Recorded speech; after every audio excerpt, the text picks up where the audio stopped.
नमस्कार, आप देख रहे हैं सी न्यूज भारत। मैं हूं आपके साथ ज्योति अरोरा। वक्त हो गया है न्यूज बुलेटिन का, जिसमें हम जानेंगे कि देश में कोरोना की तीसरी लहर देखते हुए कहां चलाया जा रहा है सड़कों पर उतरकर रोको टोको अभियान, कहां चल रही है 7 दिवसीय श्रीमद् भागवत महापुराण। साथ ही जानेंगे प्रदेश में चुनाव आयोग की घोषणा के बाद कहां की गई जनता से अपील की आयोग की गाइडलाइन का पालन सख्ती से किया जाए। इन सभी खबरों को जानेंगे विस्तार से, तो आइए नजर डालते हैं इस वक्त की बड़ी खबरों पे। चांदन प्रखंड के नवनिर्वाचित प्रखंड प्रमुख रवीश कुमार अपने चांदन क्षेत्र एवं प्रखंड क्षेत्र अंतर्गत विकास कार्य के बदौलत 8 जनवरी 2022 शनिवार को दूसरी बार योगदान देकर कार्यालय का उद्घाटन किया। 1964 से लेकर एवं प्रखंड प्रमुख जिन्होंने 28 जून 2016 को पहली बार प्रखंड प्रमुख का पदभार संभाला और पुनः दूसरी बार प्रखंड प्रमुख चुना गया, जो प्रखंड कार्यालय में इतिहास के रूप में देखा गया है। इस उद्घाटन समारोह में मुख्य रूप से चांदन वीडियो राकेश कुमार व प्रखंड प्रमुख रवीश कुमार के संयुक्त में फीता काटकर कार्यालय का उद्घाटन किया गया। उद्घाटन समारोह में वीडियो राकेश ने प्रखंड प्रमुख रवीश कुमार को माला पहनाकर व गुलदस्ता भेंट किया। वहीं दूसरी ओर चांदन प्रखंड की उप प्रमुख दिनेश सिंह को भी माल्यार्पण कर उनका स्वागत किया गया। बांका से सीनू संवाददाता सरोज की रिपोर्ट। चांदन कटोरिया मुख्य सड़क पर चांदन के समीप चांदर पुलिस एवं चांदन प्रखंड कार्यालय के वीडियो मास्क का चालान काटते हुए लगभग 2000 का चालान काटा, जिसमें वीडियो ने वार्तालाप में बताया कि मास्क का फाइन काटना उन्हें परेशान करने का मकसद नहीं, बल्कि फाइन इसलिए काटा जा रहा है कि अगले दिन वह प्रेरित होकर खुद मास्क लगाकर निकलें और सरकार की गाइडलाइन का पालन करें। चेकिंग अभियान भी चला रहे हैं, किस तरह से जानना चाहते हैं? देखिए, कोविड का तीसरा लहर एक तरह से समझिए कि हम लोग के बीच में है और काफ़ी संख्या में बहुत तेज़ी से इसका प्रसार हो रहा है। लोगों को जागरूक करने के लिए और लगातार क्योंकि वो सोशल डिस्टेंसिंग का पालन करें, मास्क का प्रयोग करें, इस हेतु भी आज मास्क जांच की जा रही है। सभी लोगों को कल प्रचार प्रसार किया गया था इस बीच में कि सभी कोई मास्क का प्रयोग करें, क्योंकि बचाव ही उनके लिए, उनका जीवन की सुरक्षा के लिए ज़रूरी है। इसी क्रम में आज विभिन्न गाड़ियों में, विभिन्न वाहनों में लोग मास्क का प्रयोग कर रहे हैं या नहीं कर रहे हैं, उसका हम लोग देख रहे हैं, जाँच कर रहे हैं। और जिनके द्वारा भी मास्क का प्रयोग नहीं किया जा रहा है उनसे फाइन लिया जा रहा है और उन्हें प्रेरित किया जा रहा है कि वो अगले दिन से मास्क लें। फाइन लेना मकसद नहीं है, मकसद ये है कि लोग मास्क का प्रयोग करें, एक दूसरे का बचाव करें। सर ये कोरोना का तीसरा लहर जो फेज आया हुआ है, इसका कितना कारगर है, कितना शक्ति है जो कि उस मामले में लड़ सकते हैं? नहीं, देखिए, ये तो मैं डॉक्टर नहीं हूँ, नहीं बता सकता, लेकिन मैं समझता हूँ कि कोई भी बीमारी खतरनाक ही होती है। अगर उसका समुचित तरीके से इलाज ना हो या फिर हम उसके सुरक्षा के लिए हम ध्यान नहीं दें तो हमारे लिए खतरनाक हो सकती है। हो सकता है कोई युवा वर्ग है जो कि थोड़ा इम्यूनिटी जिसका ज़्यादा हो, अच्छे तरीके से इसका संभाल पाएँ अपने आप को, लेकिन जो वृद्ध हैं, उनको कोई पहले से बीमारी है तो उनको ऊपर खतरनाक हो सकती है। इसलिए क्यों हम खतरनाक रूप में पड़े, ज़्यादा से ज़्यादा बेहतर होगा कि हम सुरक्षित रहें और अपनी सुरक्षा, दूसरों की सुरक्षा में ध्यान दें। धन्यवाद सर। बांका से सीनू संवाददाता सरोज कुमार की रिपोर्ट। प्रदेश में चुनाव आयोग की घोषणा के बाद जिला प्रशासन सख्त हो गया है। आनन फानन में बरेली नगर निगम कर्मचारियों ने टाइम गठित कर शहर भर से चुनाव सामग्री, जगह जगह लगे चुनाव प्रचार में होर्डिंग, बैनर आदि उतरवाए। वहीं जिलाधिकारी मानवेंद्र सिंह ने कलेक्ट्रेट सभागार में प्रेस वार्ता कर सभी को चुनाव आयोग द्वारा जारी आदेशों से अवगत कराया। जिले में शांतिपूर्ण व निष्पक्ष पारदर्शी चुनाव प्रक्रिया को प्राथमिकता देखते हुए सख्त आदेश जारी किए गए। जनता से अपील है कि आयोग की गाइडलाइन का पालन सख्ती से किया जाए। वहीं कोविड के बढ़ते प्रकोप को ध्यान में रखते हुए नियमों का पालन भी सख्ती से किया जाना चाहिए। तो इस तरीके के जो सोशल प्लेटफॉर्म्स होंगे, सोशल मीडिया प्लेटफॉर्म होंगे, उस पर प्रचार के लिए क्या तरीका बनाया, कैसे मॉनिटरिंग आप करेंगे, उसके लिए कोई आउटलाइन ड्रॉ की है? देखिए, ये बिल्कुल नई चीज़ है चूँकि, और इसके लिए जैसे भी हमें जो निर्देश मिलेंगे उसका हमको अनुपालन करना होगा। तो अभी तो हम बिल्कुल आपको इस चीज़ के बारे में डिटेल नहीं बता पाएंगे, लेकिन जैसे हमें निर्देश मिलते हैं उसके बारे में आपको जानकारी देंगे। दूसरा, अगर चुनावी रैली नहीं हो रही है तो कितने लोगों को पार्टीज वाइज क्या कोई समय दिया जाएगा कि अलग अलग जगह अपनी बात को एड्रेस करने के लिए, जैसे लोकल यहाँ आकाशवाणी है, जैसे कि क्योंकि नई तरीके की चीज़ हो रही है तो एड्रेस करने के लिए पब्लिक एड्रेस सिस्टम तो दिए ही जाएंगे। देखिए, चुनाव प्रचार पर कोई ऐसी रोक नहीं है, उसमें अब आपको सोशल गाइडलाइंस का, सोशल डिस्टेंस का पालन करना पड़ेगा। जो कोरोना की गाइडलाइंस है उनका अनुपालन करते हुए आप प्रचार प्रसार कर सकते हैं। भीड़ नहीं इकट्ठी करनी, रैली नहीं करनी है, इस पर प्रतिबंध रहेगा। और जो आप बात कर रहे हैं ये उस तरह का कोई स्लॉट की व्यवस्था यदि भविष्य में की जाएगी तो हम आपको अवगत कराएंगे। लॉकडाउन है वो यथावत चलेगा या उसमें कोई परिवर्तन होगा? नहीं, अभी यथावत वही चलेगा, उसमें अभी कोई परिवर्तन नहीं है। पूछिए। सर एक सवाल है कि बरेली को कितने संदिग्ध जोन में बांटा गया है और किस प्रकार से उसको चुनाव कराया जाएगा, और सुरक्षा व्यवस्था की बात करें तो किस प्रकार की सुरक्षा व्यवस्था रखी जाएगी कोरोना को भी देखते हुए? 1359 संवेदनशील है। नहीं, क्या आप एक बार दोबारा फिर पूछिए, क्या आप मेरा सवाल है कि बरेली को कितने जो संदिग्ध बूथ हैं उनको कितने जोन में बांटा गया है और किस प्रकार से इस चुनाव को पूर्ण कराया जाएगा? देखिए, एक है जो आप संदिग्ध बूथ पूछ रहे हैं वो मुझे नहीं समझ पा रहा हूँ कि संदिग्ध बूथ का संवेदनशील। हाँ, तो हमारे 1359 बूथ ऐसे जो हैं जो क्रिटिकल हैं, संवेदनशील हैं, तो उन पर हम लोग जो एक्स्ट्रा फोर्स लगाएंगे, जो भी हमें जिस तरह फोर्स हमको मिलेगा उस हिसाब से हम वहाँ पर फोर्स का डिप्लॉयमेंट करेंगे। क्या सर वीडियो लाइब्रेरी भी करवाई जाएगी जो अति संवेदनशील? हाँ, हमारे 50% बूथ की वेब कास्टिंग हम लोग करा रहे हैं, 50% बूथ की। सर कितना वोटर इस बार बरेली में बढ़ा है और कितने नए वोटर शामिल किए गए, टोटल वोटर क्या होंगे सब वो भी जानना चाहिए। इसमें जो नए मतदाता हैं वो 47,406 हैं और 1,14,000 वोट बढ़ा था, 1,14,000 वोट बढ़े थे। तो टोटल जो मतदाताओं की संख्या इस समय है वो 32,73,298 है।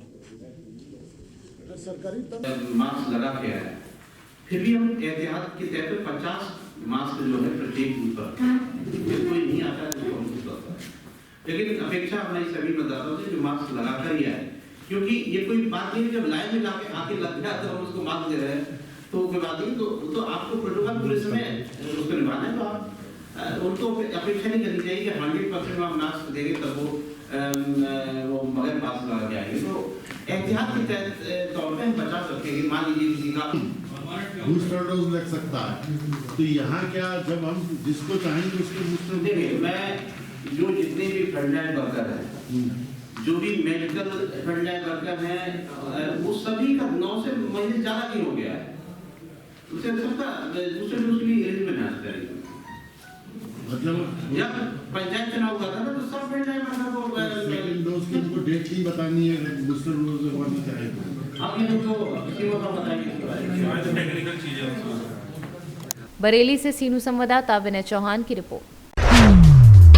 सिलवानी के ग्राम खमरिया खुर्द में विगत 7 दिवस से चल रही संगीतमय श्रीमद् भागवत कथा महापुराण में कथाव्यास श्री दीपांकर अवस्थी के द्वारा कथा श्रवण करवाई जा रही है। श्री अवस्थी जी ने कहा कि आपने कथा में कहा कि कलयुग में राम नाम की नौका बनाकर ही भवसागर से पार कर सकते हैं। परोपकार, दीन दुखियों की मदद ही सर्वोत्तम धर्म है। रायसेन से सीनू संवाददाता राजेश साहू की रिपोर्ट। देश में कोरोना की तीसरी लहर आ चुकी है और तीसरी लहर का ग्राफ बढ़ता जा रहा है। आज एक बार फिर कोरोना का ग्राफ 1 लाख के पार हो गया है और पिछले 24 घंटों में देश के अंदर 1.5 लाख से ज्यादा कोरोना संक्रमित की पहचान हुई है। और बढ़ते संक्रमण के मामले को देखते हुए मध्य प्रदेश के उमरिया में भी जिला प्रशासन अलर्ट हो गया है। उमरिया कलेक्टर संजीव श्रीवास्तव प्रशासनिक अमले के साथ सड़कों पर उतरकर रोको टोको अभियान चला रहे हैं, जिससे लोगों को मास्क लगाएं व सोशल डिस्टेंसिंग का पालन करें। दरअसल विगत के 3 दिनों में जिस तरह से उमरिया में 19 कोरोना संक्रमितों की पहचान हुई है, उसे देखते हुए जिला प्रशासन संक्रमण की चेन को तोड़ने के लिए कोई कोर कसर नहीं छोड़ना चाहता है।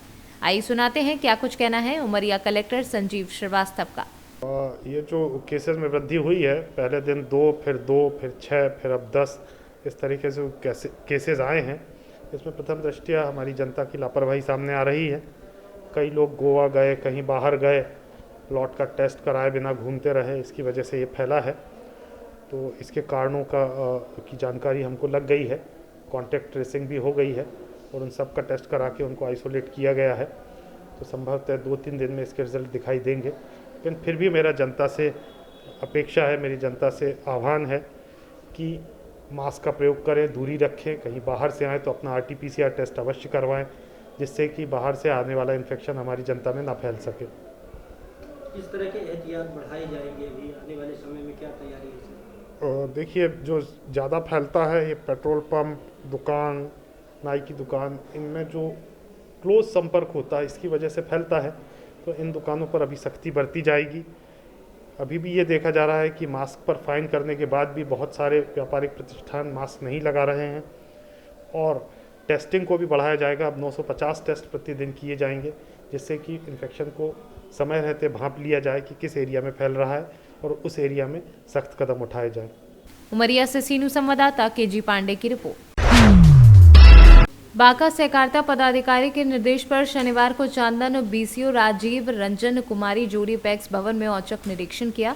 प्रेस वार्ता में प्रखंड सहकारिता पदाधिकारी राजीव रंजन ने बताया कि जिला सहकारिता पदाधिकारी बांका के पत्रांक 14/5 जनवरी 2022 के आलोक में कुसुम जोड़ी पैक्स कार्यकारिणी सदस्य चैतू कोल एवं संजय शाह के द्वारा आरोप लगाया गया था कि कुसुम जोड़ी पैक्स अध्यक्ष प्रदीप कुमार पोद्दार के द्वारा आज तक कार्यकारिणी प्रबंध समिति की बैठक नहीं बुलाई गई।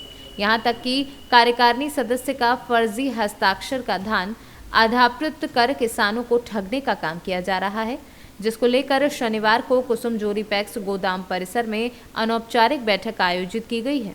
ये बैठक जिला सहकारिता पदाधिकारी बांका के पत्रांक 34 दिनांक 5/1/2022 के आलोक में बुलाई गई। यह बैठक में श्री चेतू कोल और श्री संजय शाह के द्वारा आरोप लगाया गया था कि कुसुमजोरी पैक्स के द्वारा प्रबंध कार्यकारिणी की बैठक नहीं बुलाई जाती है और उनके द्वारा स्वयं सभी का हस्ताक्षर किया जाता है। लेकिन बैठक में मौजूद 6 कार्यकारिणी सदस्य के द्वारा बताया गया कि बैठक यहाँ होती है और जो हस्ताक्षर किया जाता है वह स्वयं प्रबंध कार्यकारिणी के जो सदस्य होते हैं वही करते हैं। बैठक में फुलवंती देवी, सबिया देवी, मुकेश कुमार वर्मन, उमाकांत शाह, मुन्ना कुमार और रानी देवी सभी मौजूद थे। कोरम पूरा होने के लिए कम से कम 6 कार्यकारिणी सदस्य का होना आवश्यक है और आज के बैठक में 6 कार्यकारिणी सदस्य और 1 अध्यक्ष कुल मिला के 7 थे, जिससे कोरम पूरा होता और ये इनके द्वारा लिया गया सभी प्रस्ताव सही है। धन्यवाद। बांका से सीनू संवाददाता सरोज कुमार की रिपोर्ट। पट्टी क्षेत्र पंचायत परिसर में शनिवार को कैंप लगाकर 100 दिव्यांगों को ट्राईसाइकिल दी गई। ब्लॉक प्रमुख राकेश कुमार सिंह उर्फ पप्पू सिंह ने वितरण की। जिला दिव्यांग जन सशक्तिकरण अधिकारी आरपी सिंह ने कहा कि दिव्यांगों को आत्मनिर्भर बनाने की जरूरत है। प्रतापगढ़ से सीनू संवाददाता रोहित जायसवाल की रिपोर्ट। आदर्श आचार संहिता लागू होते ही प्रशासन सक्रिय हुआ। पट्टी नगर में पुलिस ने पैदल भ्रमण किया। पुलिस प्रशासन भी सख्त नजर आने लगा है। आदर्श आचार संहिता लागू होने की सूचना पर जहां प्रशासनिक अधिकारियों ने पट्टी कस्बे के गली चौराहे तथा आसपास के बाजारों में होल्डिंग उतारने का काम शुरू किया, तो वहीं कोतवाल नंदलाल सिंह की अगुवाई में पुलिस बल पट्टी कस्बे के गली मोहल्ले में देर शाम तक पैदल भ्रमण करता रहा। प्रतापगढ़ से सीनू संवाददाता रोहित जायसवाल की रिपोर्ट। पट्टी कस्बे में नवागत एसडीएम देश दीपक द्वारा नगर पंचायत कर्मियों के सहयोग से आदर्श आचार संहिता लागू होते ही होल्डिंग उतरवाना शुरू कर दिया। नवागत एसडीएम तेज दीपक अपने सहकर्मियों के साथ तहसील गेट व कोतवाली के आसपास लगे होर्डिंग उतारते हुए नजर आए। इस दौरान नगर पंचायत से कई वाहन आए थे, जिन पर होर्डिंग उतारने के साथ साथ लाद कर कहीं अन्यत्र भिजवाई जा रही है। प्रतापगढ़ से सीनू संवाददाता रोहित जायसवाल की रिपोर्ट। राजगढ़ जिले के खिलचीपुर तहसील रामपुरिया गांव के ग्रामीण विधायक बापू सिंह तंवर के साथ कलेक्टर कार्यालय पहुंचे। ग्रामीणों ने एसडीएम प्रताप सिंह चौहान से शिकायत की है कि गांव की सरकारी दुकान संचालक ने पीओएस डिवाइस पर अंगूठा लगवा लिया है। इसके लिए बता दें कि सादे कागज के टुकड़े पर एक पर्ची जारी कर ग्रामीणों को राशन बाद में देने की बात कही है। कागज के टुकड़े पर राशन का वजन लिखा गया है, जबकि उन्हें राशन नहीं दिया गया है। इस मामले में विधायक ने सरकारी दुकानों पर कथित घोटाले के आरोप लगाए हैं। राजगढ़ से सीनू संवाददाता रामबाबू चौहान की रिपोर्ट। विधानसभा चुनाव का बिगुल बजते ही जनपद संभल में प्रशासन ने राजनीतिक होल्डिंग व पोस्टरों को हटवाया। चुनाव आयोग द्वारा 5 राज्यों में चुनाव की घोषणा होने के साथ ही आचार संहिता लागू हो गई है। आचार संहिता का पालन करने के लिए प्रशासन पूरी तरह से मुस्तैद लगा। बैजोई कोतवाली पुलिस ने रोड चौराहे पर जगह जगह लगे होल्डिंग व पोस्टरों को हटा दिया। अधिशासी अधिकारी प्रभारी निरीक्षक ने जेसीबी से होल्डिंग व पोस्टर को हटवाया। संभल से सीनू संवाददाता सोनू वाशनी की रिपोर्ट। बुलेटिन में फिलहाल के लिए इतना ही। आप देखते रहिए सी न्यूज़ भारत।